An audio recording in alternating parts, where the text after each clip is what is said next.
ఈ మధ్య నిన్న ఒక సంఘటన జరిగింది. చాలా జాగ్రత్తగా వినాలి, చాలా చాలా జాగ్రత్తగా వినాలి. జీవితం అంటే పోరాటం, భోజనం చేయటం కాదు. ఆత్మగౌరవం అంటే ప్రతీకారం తీర్చుకోవడం.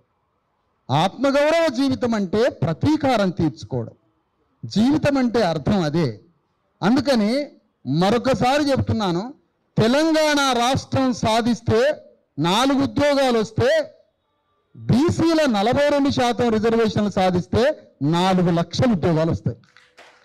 కానీ 4 ఉద్యోగాల కోసమేమో గుండెలు పగలగొట్టుకొని ప్రాణాలు ఇస్తామని తిరిగినాం.